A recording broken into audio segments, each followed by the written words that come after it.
စူပါရီချန်နဲ့မူဂါစီတိုဒီပွဲကဘာမှတိတ်ပြီးပြောနေစရာမရှိဘူးဗျမူဂါကအမွေနဲ့ပွဲမှာတည်းကမြန်မာပရိသတ်တွေနဲ့ကရင်းနေပြီးသားဝိုင်းမှာ3ပွဲထိုးထားပြီးတော့2ပွဲနိုင်ထားပြီးတော့တပွဲကိုအလဲထိုးနဲ့ရှုံထားတယ်လက်သီးပိုင်းတော်တော်လေးကောင်းတယ်ကစ်ပေါင်စင်ဘက်ကနေမွေထိုင်းဘက်ကိုပြောင်းလာခဲ့တဲ့သူတခြားဖွဲ့စည်းမှာလည်းကပတ်တွေရထားဖို့တယ်ခရာတီ background ရှိတယ် body ပိုင်းမာတယ်စိတ်တက်ရှိတယ်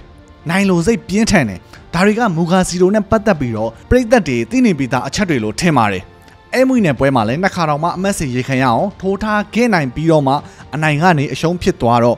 တော်တော်လေးတော့မခံမရက်ဖြစ်နေမယ်လို့ထင်တယ်မြန်မာကစားသမားတွေကဂျပန်ဆိုရင်နိုင်ကြတာများပါတယ်အဲ့ဒါကိုလည်းမူဂါစီတိုကတိတ်ပြီးတော့မကျေနပ်ဘူးဒီပွဲရအောင်လက်စားချေမယ်ကြီးပဲပြောနေတယ်စူပါရီချန်ကဝမ်းမှာစော့တဲ့မြန်မာတွေထဲမှာဆိုရင် IQ အတိုင်းအတာတစ်ခုတည်းမြင့်ပါတယ်ပွဲတစ်ပွဲကိုလေးလာနိုင်တယ်ချင်းကပ်နိုင်တယ်ပလန်ချနိုင်တယ်နာခံသိတာကိုနာယူတာတွေ့ရတယ်လို့လေးလာအားလဲကောင်းတယ်ဆိုရကစူပါရီချန်အတွက်ဝမ်းကိုစရောက်ထဲကထိုင်းကစားသမားတွေနဲ့ကြီးပဲတွေ့နေရတာပါပထမဆုံးပွဲစူတင်နိုင်သိရဲ့သားနဲ့သူတို့လူကိုပဲအနိုင်ပေးတယ်ဒုတိယပွဲဒန့်လူဘော့ဖျားစုအလဲထိုးပလိုက်တယ်ထိုင်းမယ်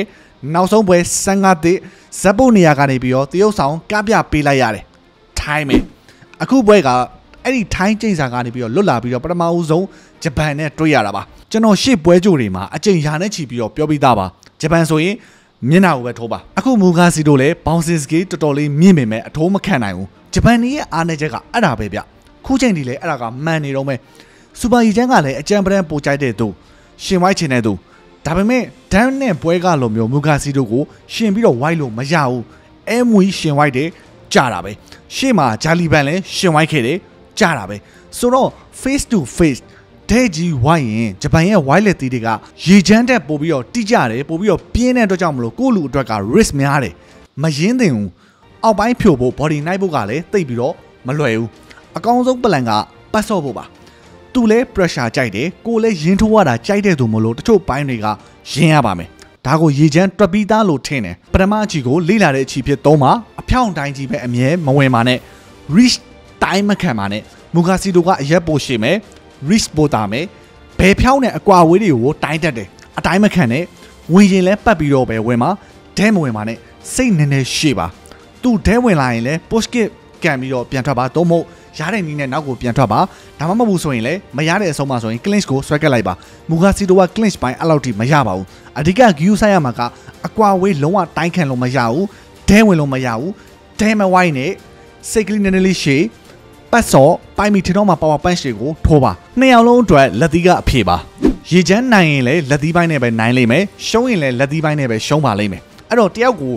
50-50အခြေအနေရှိနေတယ်ဘယ်သူကြမလဲတော့မသိဘူးတယောက်တော့ကြလိမ့်မယ်ရေချမ်းအတွက်လွယ်ကူနေတဲ့ပြိုင်ဘက်မျိုးတော့မဟုတ်ဘူးအဲမွေပြားခဲ့တဲ့ punch မျိုးထိအောင်ထိုးနိုင်ရင်တော့ရေချမ်းနိုင်လိမ့်မယ် body တွေအောက်ပိုင်းတွေဖြိုးဖို့ကိုလုံးဝမစင်စားနဲ့မရဘူးခရာတီသမားလည်းဖြစ်တယ်ဂျောနဲ့ချင်းအောင်ပဲအဓိကထားပြီးတော့အာယုံဆိုင်ပြီးတော့ထိအောင်စောင့်နိုင်ပါသေးခြုံပြီးတော့ပြန်ပြောရရင်မူဂါကကျွန်တော်တို့ရေချမ်းလေးထက်ဘောင်စင်စကေးနဲ့တိကျမှုပိုင်းတာပါတယ်ကိုရီးယားရေချမ်းကမာဂုံပိုင်းနဲ့စပိုင်းတာပါလိမ့်မယ်ဘာမဆိုဖြစ်နိုင်ပါလေအရင်ထိရဲ့လူအရင်ကြပါလိမ့်မယ်ကံကောင်းပါစေရေချမ်းရေဟုတ်ကဲ့ကျွန်တော်ညောတာပါ channel MSN ပါတတာsocial media platform တွေရဲ့ rule အရကျွန်တော်တို့က link ချလို့မရတော့ပါဘူးအဲ့တော့အခု QR code လေးကို scan ဖတ်ပြီးတော့ Telegram group ကို join လို့ရပါပြီ promo code MSN1H ကိုသုံးပါ